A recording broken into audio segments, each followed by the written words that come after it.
আসসালামু আলাইকুম। আশা করি সবাই ভালো আছেন। রনি কিচেন থেকে আপনাদের রমজান স্পেশাল কম সময়ে একই ব্যাটারে 3টি ভিন্ন স্বাদের চপ রেসিপি বানিয়ে দেখাবো।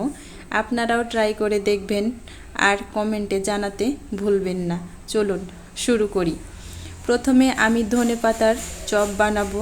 ধনেপাতাগুলো আমি ভালোভাবে পরিষ্কার করে ধুয়ে পানি ঝরিয়ে একটি বাটিতে নিয়ে নিলাম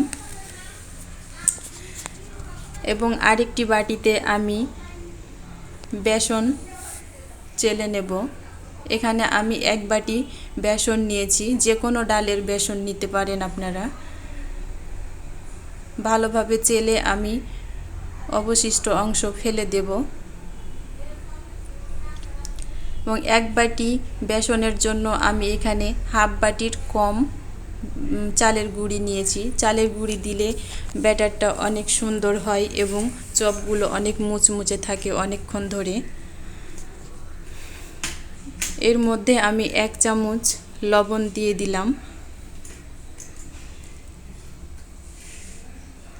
এবং 1.5 চা চামচ আমি মরিচের গুঁড়ি দিয়ে দিলাম। আমার মরিচের গুঁড়ির সাথে ধনিয়া গুঁড়ি মিক্স করা রয়েছে, তাই আমি 1.5 চামচ দিলাম। আপনারা আপনাদের পছন্দ মতো ঝালটা দিয়ে দিবেন।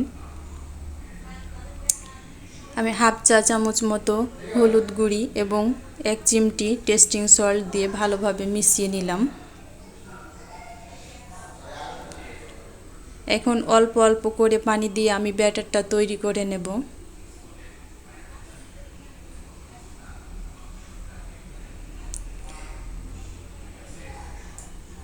ব্যাটারটা অবশ্যই অল্প অল্প পানি দিয়ে তৈরি করে নেবেন, না হয় পানি বেশি হয়ে যেতে পারে। আমি ব্যাটারটা খুব পাতলা এবং খুব ঘনও করব না, মাঝামাঝি একটা ব্যাটার তৈরি করে নেব।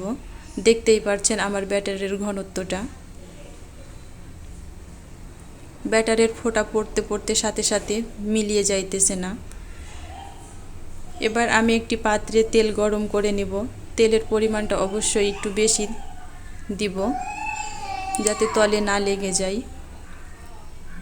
তেলটা গরম হয়ে গেলে আমি ব্যাটারের সাথে ধনিয়া পাতাগুলো ভালোভাবে মাখিয়ে নিয়ে এভাবে চেড়ে ধরে আমি অবশিষ্ট অতিরিক্ত ব্যাটারটা ঝরিয়ে তেলের উপর দিয়ে দেব। আমি আগে একটি ধনিয়া পাতার চপ তেলের উপর দিয়েছিলাম, সেইটা আমার একদিক হয়ে গেছে, অপর দিকে উল্টে দেব। এভাবে উল্টে পাল্টে এপিট ওপিট করে আমি চপগুলো পারফেক্ট একটা কালার করে তুলে নেব।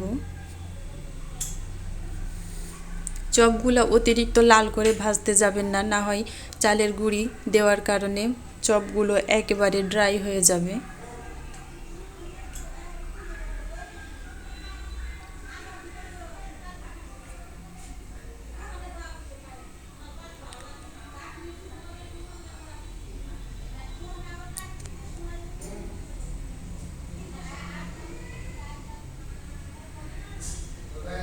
আমাদের ধনিয়া পাতার চপ রেডি। দেখতে যতটা লোভনীয়, খেতে ততটাই মজাদার। ধনিয়া পাতার চপ পছন্দ করে না এমন মানুষ পাওয়া যাবে না। এবার আমরা একই ব্যাটারে বেগুন চপ বানিয়ে নিব, তাই চিকন চিকন করে আমি বেগুনগুলো কেটে নিয়ে একই ব্যাটারে মাখিয়ে তেলের পাড়ে ছেড়ে দিলাম।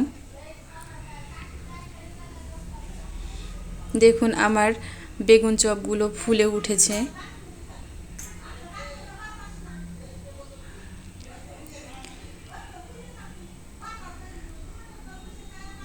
বেগুন চপগুলো বেশিক্ষণ রাখতে যাবেন না, দেওয়ার কিছুক্ষণ পরেই উল্টে দেবেন।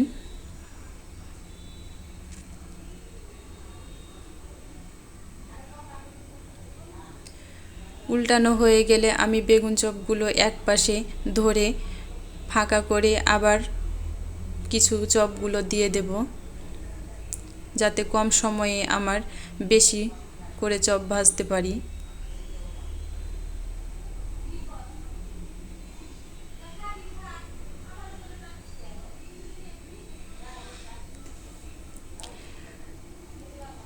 আমার এই চপ রেসিপি ফলো করে আপনারা যারা বাড়িতে ট্রাই করবেন, অবশ্যই সবাই আপনার চপের ফ্রেন্ড হয়ে যাবে।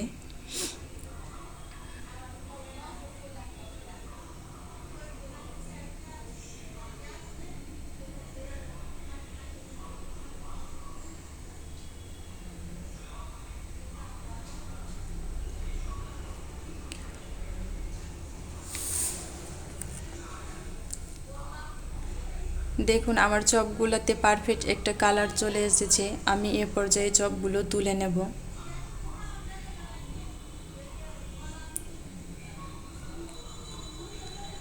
আমার চপগুলো পুড়েও যায়নি এবং কাঁচাও নেই, অনেক সুন্দর হয়েছে। এবার আমি মিষ্টি কুমড়োর চপ বানাবো, তাই কুমড়োগুলোকে আমি চিকন চিকন করে কেটে নিয়েছি। এবার মিষ্টি কদুর সাথে আমি হাফ চা চামচ চিনি মিক্স করে 2 মিনিটের জন্য রেখে দিলাম। 2 মিনিট পরে এগুলো আমি বানিয়ে নেব। আবার ওই একই ব্যাটারে আমি চপগুলো মাখিয়ে তেলের উপর ছেড়ে দিলাম। মিষ্টি কদুর সাথে চিনিগুলো মিক্স করার জন্য চপের টেস্টটা দ্বিগুণ বেড়ে যাবে। চিনিটা অবশ্যই দিয়ে দেবেন, মোটেও স্কিপ করবেন না। পারফেক্ট স্বাদ পেতে হলে চিনি অবশ্যই দেবেন।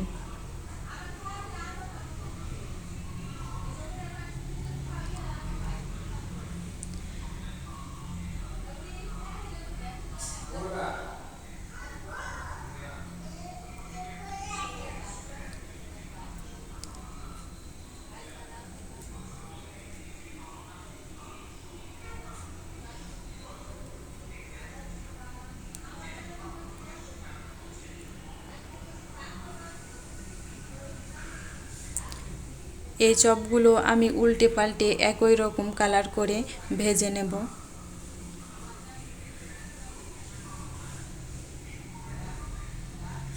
দেখুন আমার চপগুলো প্রায় হয়ে গেছে। আমি আবারও উল্টে দেব এবং তুলে নেব।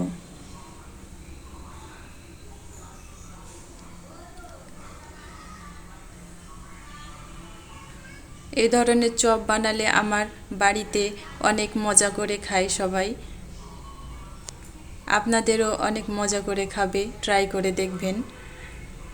দেখুন আমার 3 ধরনের চপ রেসিপি প্রস্তুত হয়ে গেছে। ভালো লাগলে অবশ্যই বানিয়ে দেখবেন। আসসালামু আলাইকুম।